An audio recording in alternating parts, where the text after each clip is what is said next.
All right. Well, great. Well, good morning, everybody. Welcome to Catalyst this morning.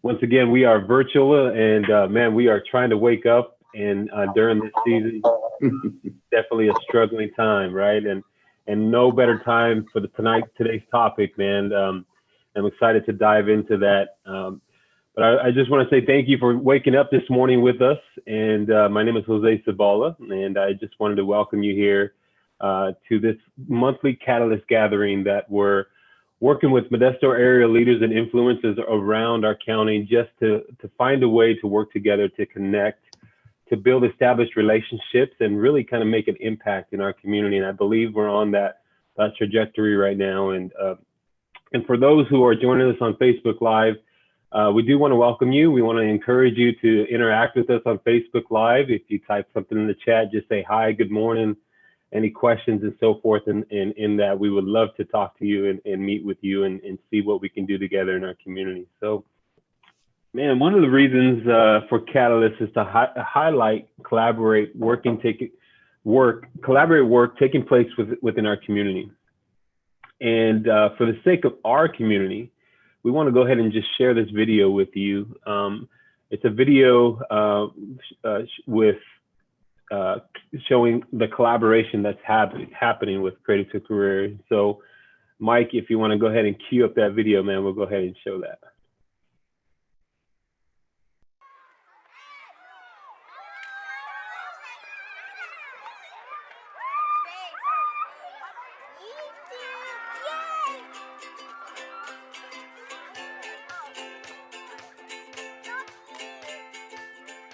When I grow up,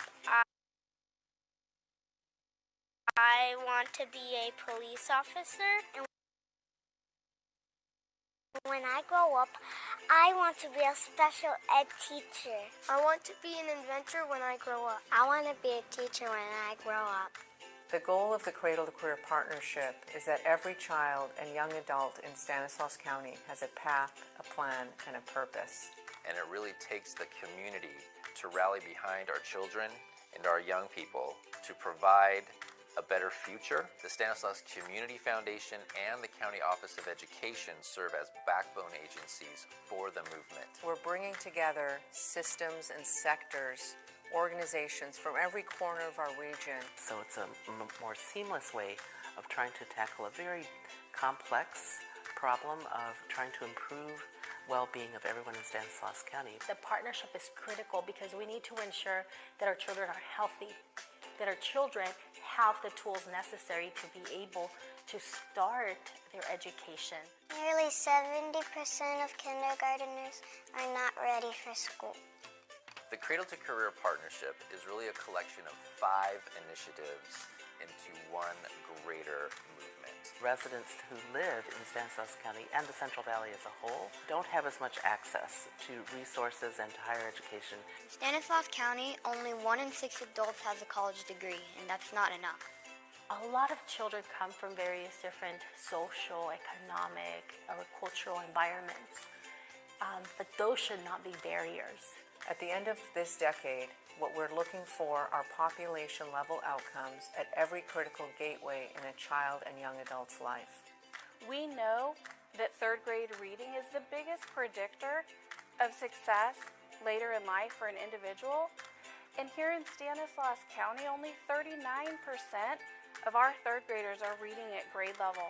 The impact of this partnership through Cradle to Career will not only provide a better quality of life for our children and their families, but it will also provide a better quality of life for our community in general because it will impact our workforce. This is an initiative that has shown significant success all throughout other states. Through our network of partners with Strive Together, we've seen communities across the country, just like ours, who have achieved these big goals at every outcome area.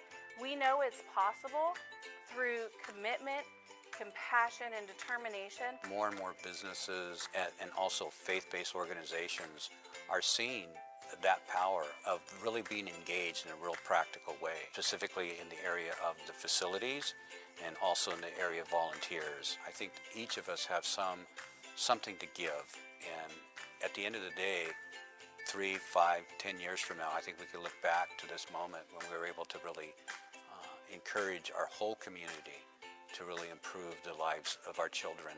Anyone who is interested in becoming a part of this partnership, they want to help, they want to contribute, they want to volunteer, they can easily do so just by going to our website. We are your future. Help us get ready.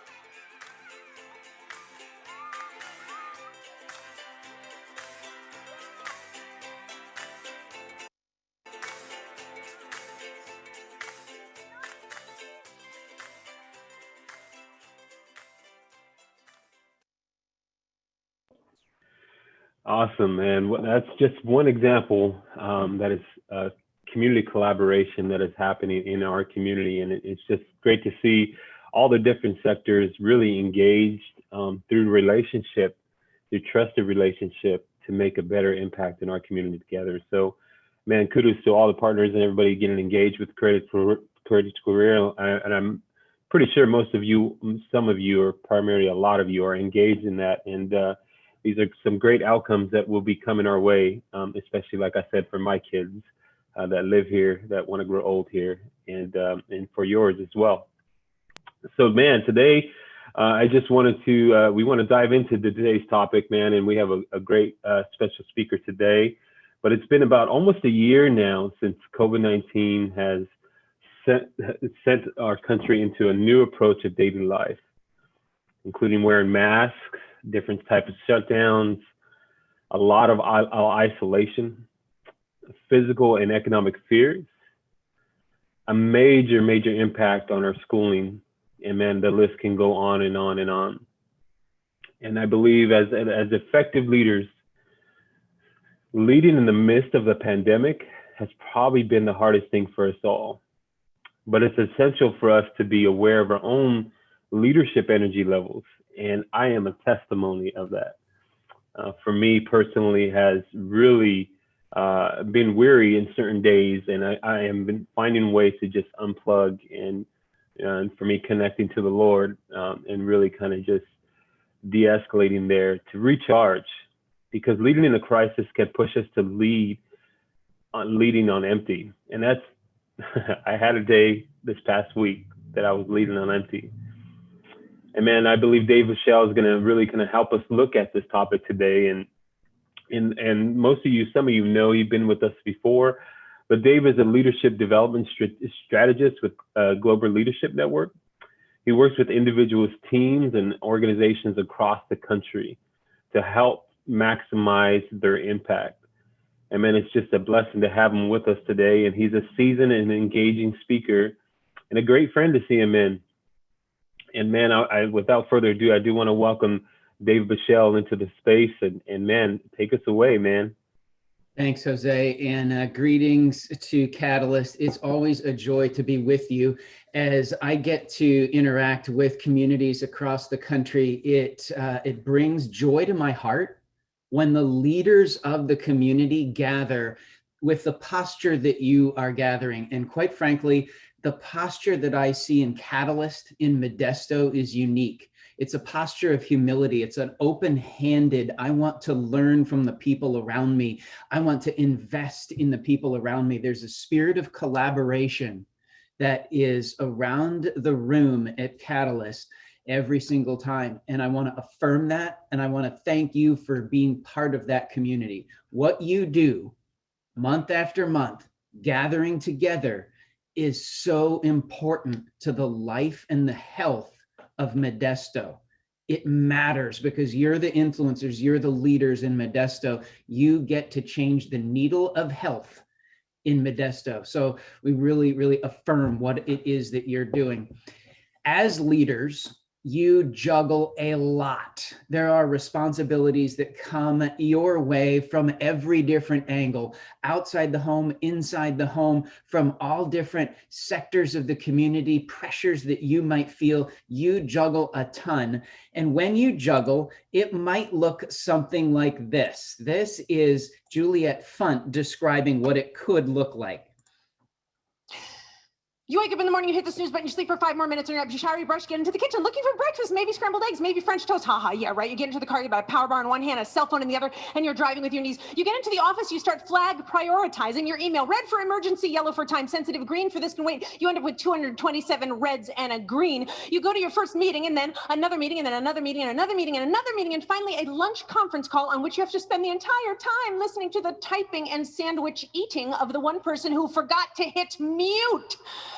And then suddenly you get a message from your mom who has learned how to text. She's buying tickets for the holidays and she can't remember how to book them online, and you text back, Mom, please not while I'm working. And you rush around here and you rush around there and you rush around here and you rush around there, and all day long you almost pee. But you never actually pee. It just goes away. It's like some sort of magical spontaneous reabsorption. We have no idea how this works. And this is how we work, right? All day long, right? It's likely that you can relate to what Juliet is describing. And here's the amazing thing. That was before the pandemic. That's what our lives looked like before the pandemic. Then you introduce a pandemic into life like that, and it really looks a lot more intense. What Juliet describes is, believe it or not, as unhealthy as it might have been, as it sounds, it was predictable. And there is something special about predictability. There's something special about certainty. You see, psychological research reveals that right now in the pandemic, there is a new level of exhaustion. And that new level of exhaustion is because the human brain craves certainty. When we see or experience something that is unfamiliar, our brain goes into disequilibrium because it's not quite able to connect the dots. And we instantly try to make sense of this disequilibrium.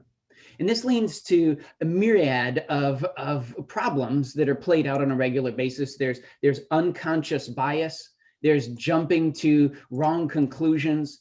There's saying things out of emotion rather than out of fact. All of this comes from the disequilibrium that is in our brains when our brains try to figure that out, and it makes leadership very, very difficult.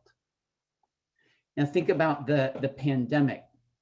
This has upended the predictability, even the predictability that Juliet was describing. That predictability had routine, and so it had stability.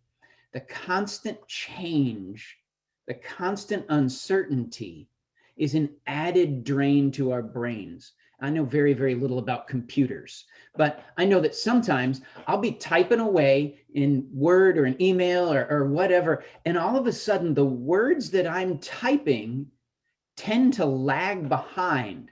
The screen, what's appearing on the screen is actually, I'm working ahead of what's appearing on the screen. And I'm thinking, okay, something's going on here, something's wrong. And what's happening is there's something in the background that the computer is working on.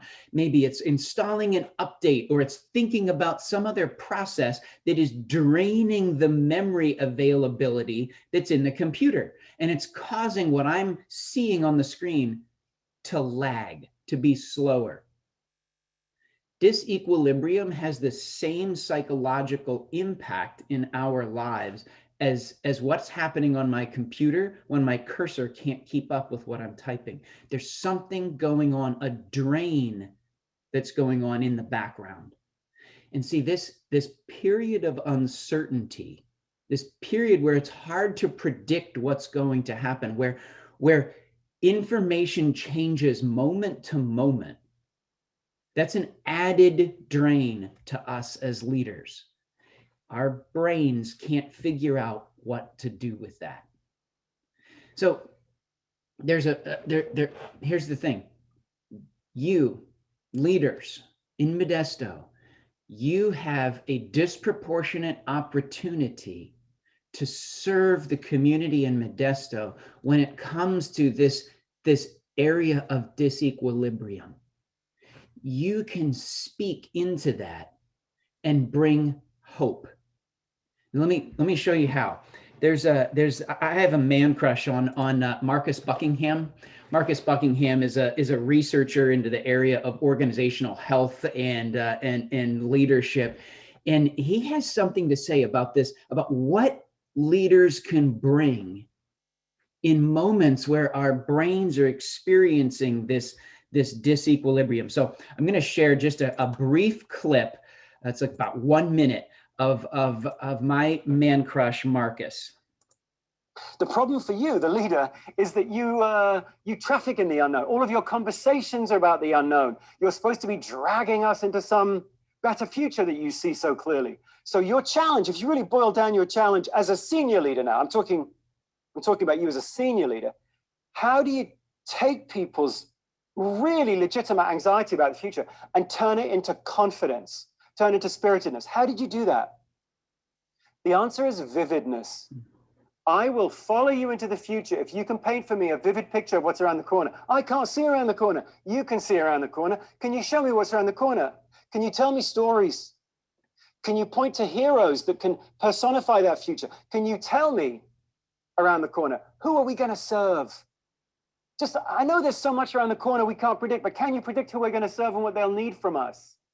Can you tell me stories of why we have a certain strength as an organization that enables us to prevail in this future around the corner? Can you show me that vividly?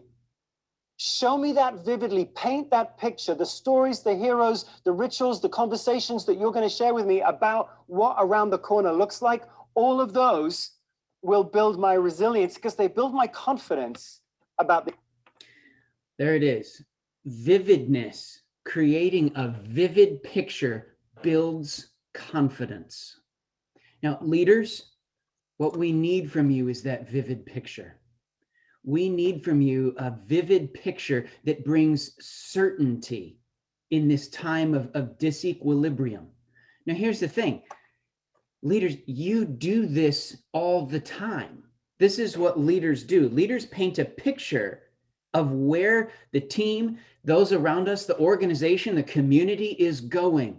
I remember when I first met City Ministry Network, I was so inspired about the vivid picture of the preferable future in Modesto. It gripped my heart.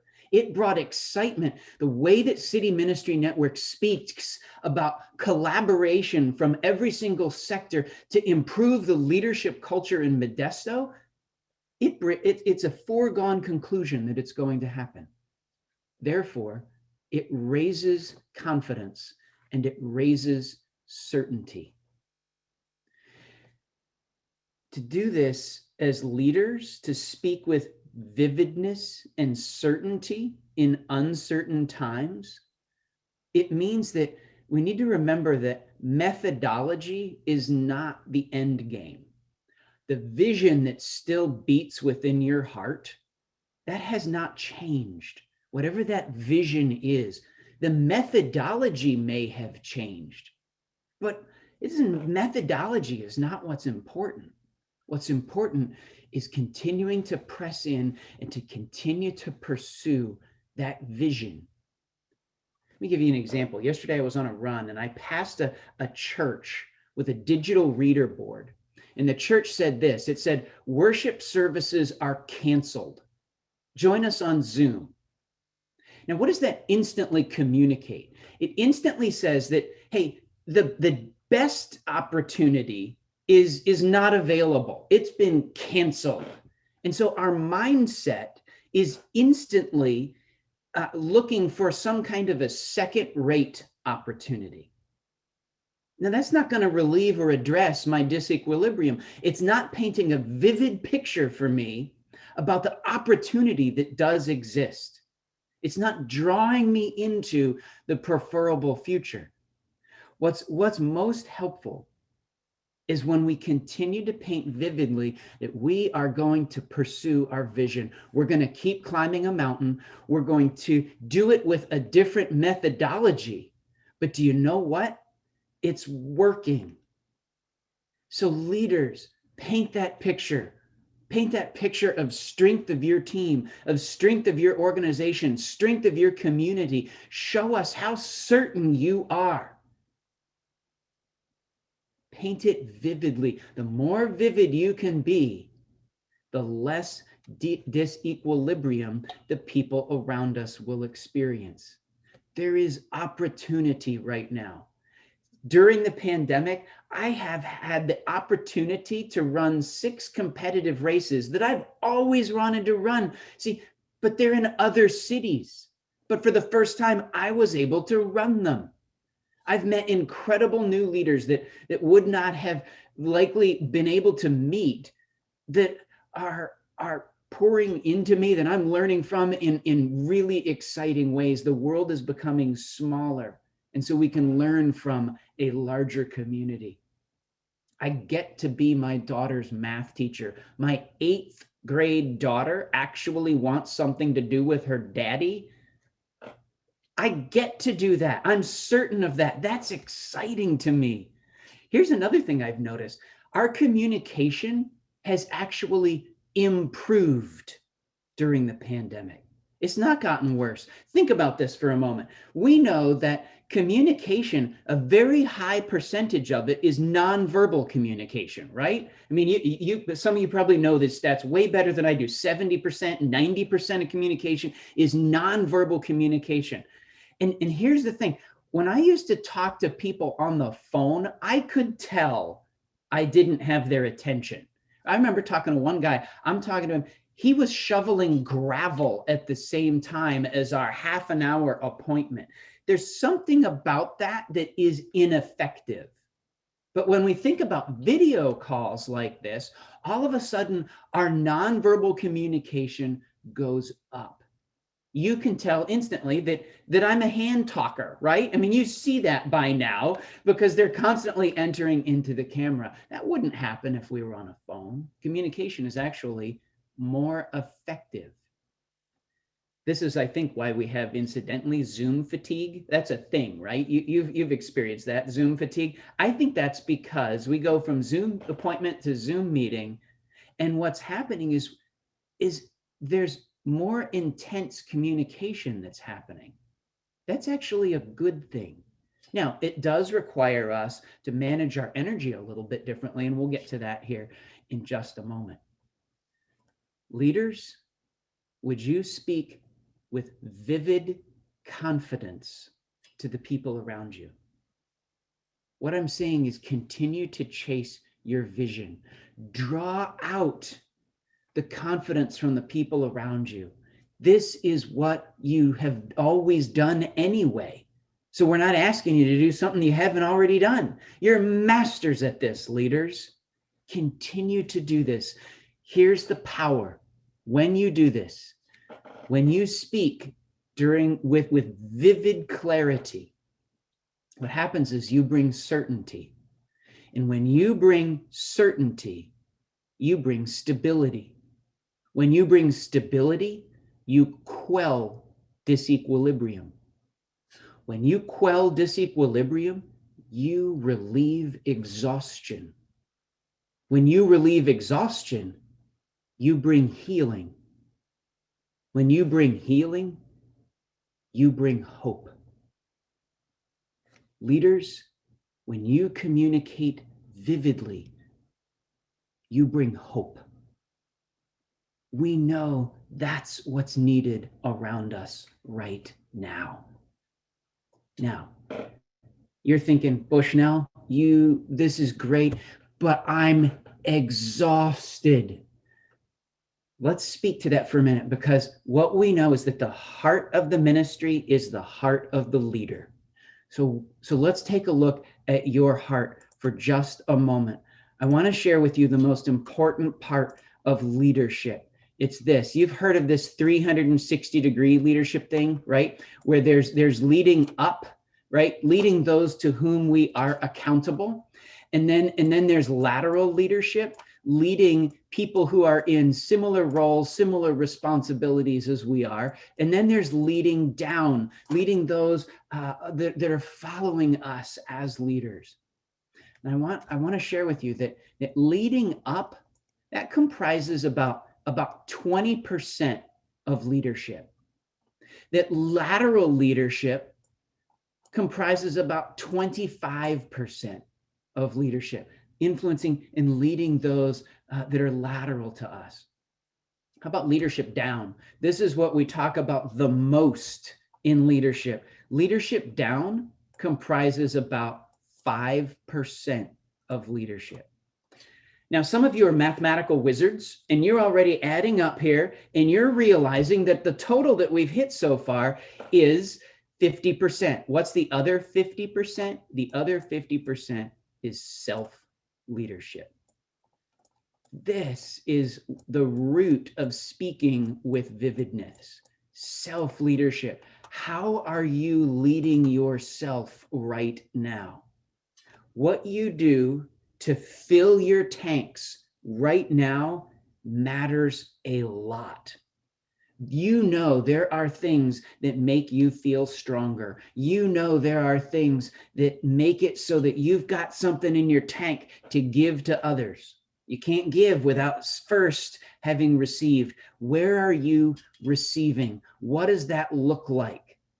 You understand this concept, but actually take an inventory of what it is that fills your tanks. I'm going to pause right now. I'm going to give you 30 seconds to write down three things that fill your tank. Get out your writing stick and write down three things that fill your tank.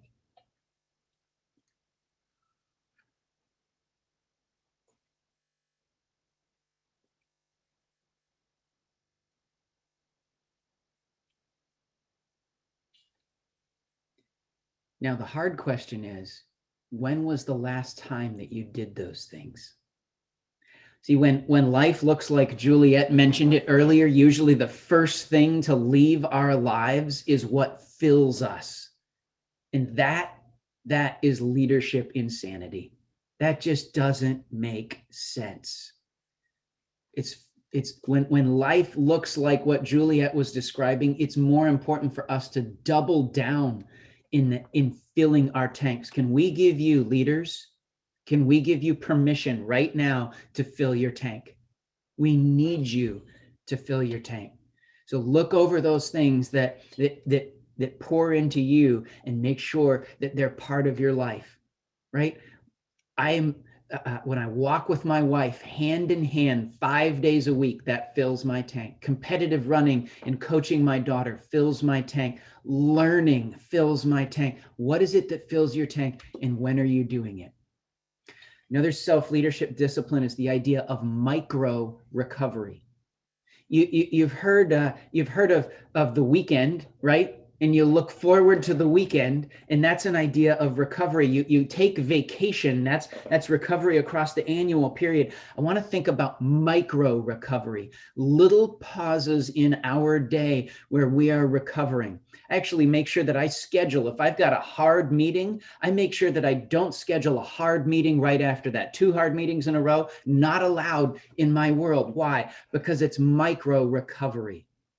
Apply the same concepts that you already applied to your year and your week. Apply them moment to moment. Back-to-back Zoom meetings, bad idea. Go ahead and give yourself the luxury of a 5-minute micro recovery. You'll be that much fresher to lead with vivid clarity in your next meeting. Another self-leadership thought, the final one here, is to build predictability, to build a routine. Build routine. Some of your routines may be different in this moment, but that doesn't mean you don't need routine. You desperately need routine, that stability piece. So find stability in routine. This past summer, our family had dinner together, then we went outside and we played Foursquare, then we came inside and we watched an episode of Psych every single night this summer. That routine brought health and stability to our family as the world tried to figure out the pandemic. Every Friday, I have a Friday finish line with a close friend. We have a FaceTime. We briefly share the highlights of our week. What are the routines that are in your life? Routine brings stability. Out of that stability, you as leaders, you can speak more vividly. And that's how we need you to speak. We need you to speak with vivid clarity. So I have a couple of questions for you to think about for a few moments. Number one, who is it that needs to hear a vivid picture of certainty from you? And number two, what picture of certainty do they need to hear? Would you take just a moment and would you reflect on those things? So just actually write down an answer to these two questions in just for this next couple moments.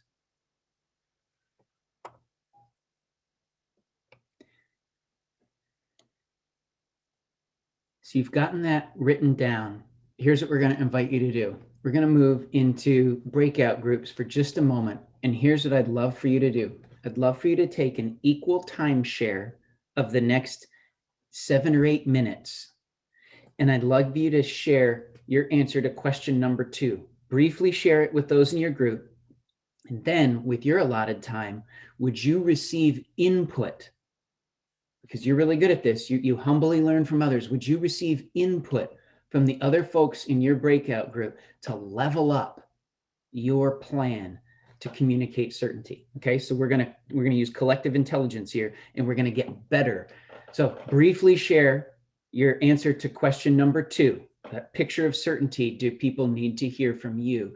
And then receive from the other folks in your breakout group ideas on how to make that picture even more certain, even more vivid. All right, we're going to try that out here for the next 8 minutes or so. The timekeeper, you got to pick a timekeeper, is going to be the person who has the lowest number home address. So I live at 6173. So the person who has the lowest number mailing address. All right, so Mike's going to send us to breakout groups now for the next 7 or 8 minutes. All right. Well, welcome back, everybody. Welcome back. And I hope it was some great conversation. And man, Dave, do you have anything else? Just want to make sure before you go. All right. Awesome, man. All you. Thank you so much, Dave, man. This is phenomenal, man. Got me thinking a little bit more. If you can give Dave a round of applause with your reactions there or your hands, that'd be awesome, man. It was good stuff. Very timely. And man, obviously all the time here at Catalyst, we want to hear from you. We want to know how you're doing. We deeply care about you because we understand that each and every one of you in these screens are doing some amazing things in our community. And during these times can be very difficult to really kind of connect, to recharge, to have a vivid picture of what's ahead. But I believe this is a space that man, I can see clearly. I can see clearly now. The rain is gone. Right? I don't know if that's a song or not, but just wanted to bring some joy and laughter to you this morning. So, Mike, we have a Zoom poll, right? Give us 60 seconds. It's going to pop up on the screen here. And Mike, whenever you're ready to do that, you can go for it. And then be honest with us, please. We would love to have your feedback. So let's take a couple seconds here, fill that out. Awesome. Well, last but not least, man, we thank you all for your time, and we also want to take back what today and really kind of take it into action in your routines in life. I love the fact that routines is something that I'm learning how to do, and so that I appreciate Dave for that. Man, Marvin, the floor is yours, man. The wise one. You're unmuted, so you want to make sure you unmute yourself first. Well, thank you, Dave. I'm just thinking that you're definitely a leadership hero to me. And I know, congratulations to Sue Zwallen. I know she's in the room and want to thank you.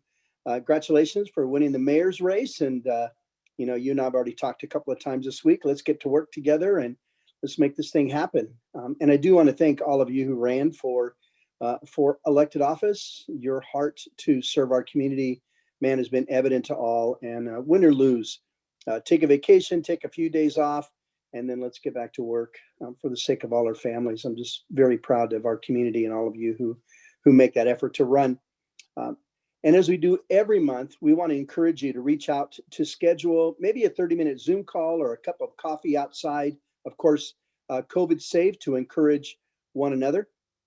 I know for me this week has been full of 30-minute Zoom calls with leaders I'm working to introduce myself to within our blossoming youth empowerment network, our Cradle to Career partnership with Stanislaus County Office of Education and Stanislaus Community Foundation.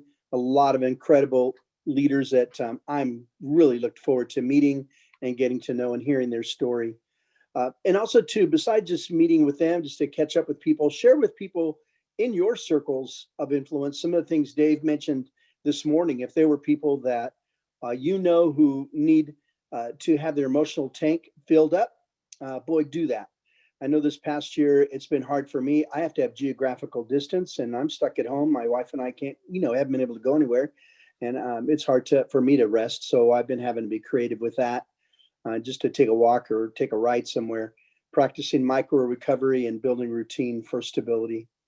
And for yourself, for the community, and for each other, I want to continue to encourage you to paint a picture, a vivid picture, as Dave says, with confidence that paints a picture of the preferable future, and looking forward to what's going to happen surely in our county because of all that you all are doing and the incredible work that we're doing together.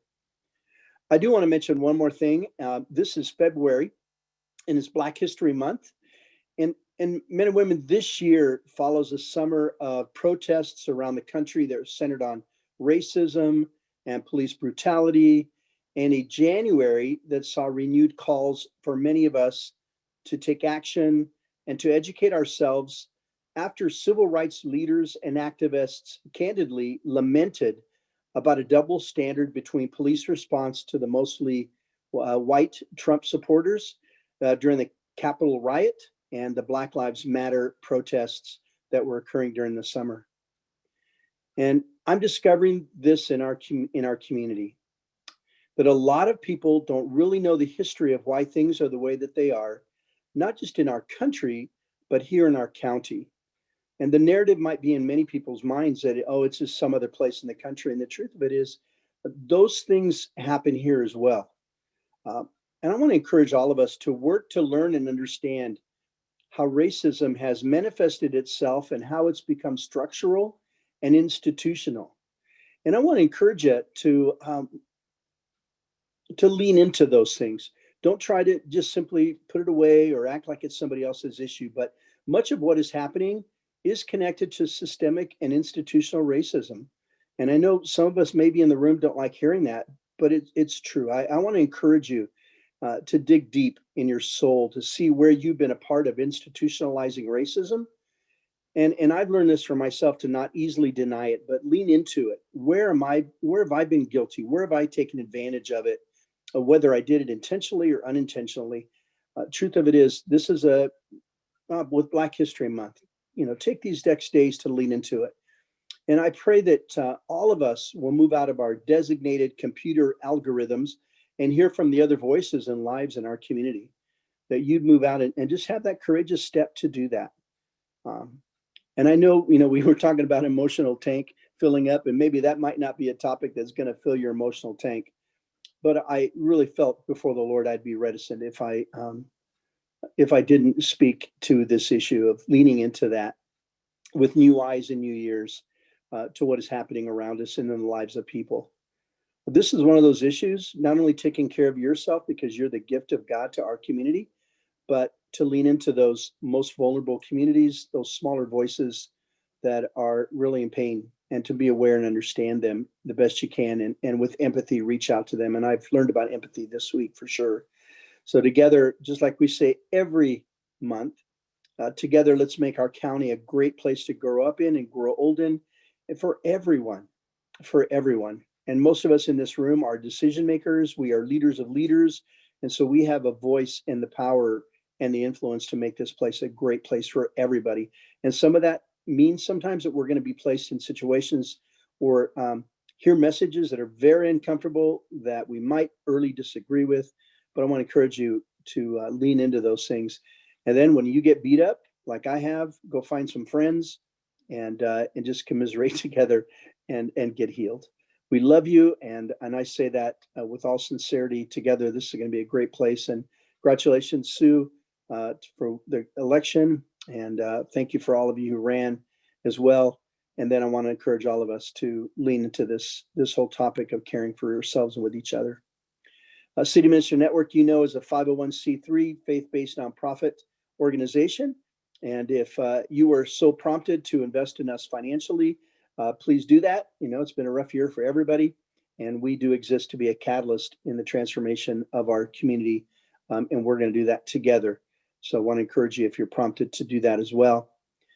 In reflection of that, we are going to have our first golf tournament on November, May 17th, and we're working on the details, how to do that COVID safe and how to do that with wisdom. But I want to encourage you to, if you're a business owner, if you can sponsor us, that'd be awesome. Get a foursome together, play. There'll be more details coming up, and our partner and friend and staff person, John Torres, will be working together with that, with Randy Clark and Joe Duran and others. And so anyway, May 17th, pencil that in now. That's a Monday. And do that, take your day off and replenish emotionally if that works for you. I'll be out in my cart chasing everybody down and just having fun. Next month at Catalyst, March, we've got the privilege of hearing from our new mayor. And she, Shirley, if I've talked with her, is going to cast vision for us and her heart and her dream for our community. And looking forward to having Sue with us here, officially speaking with us and to us. And then all of us together joining the work together that needs to get done. It's not just going to be Sue. It's going to take all of us.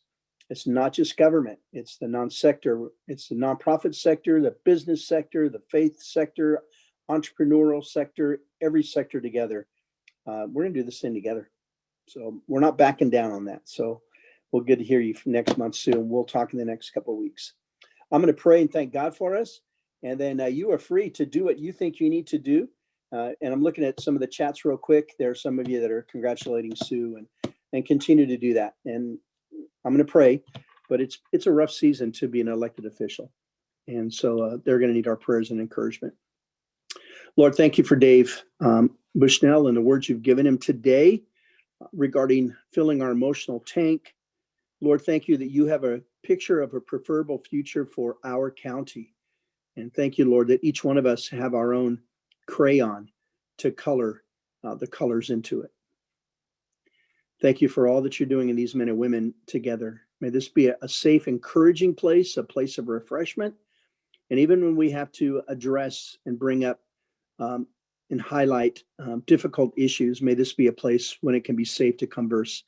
Lord, we're in a generation or a season right now where there are very few places to gather together with people with different perspectives who know how to communicate and talk and share in a place where there's no name calling, there's no screaming and hollering, but a working together to understand for the sake of everyone. We do love you, Lord, in Christ's name. Amen.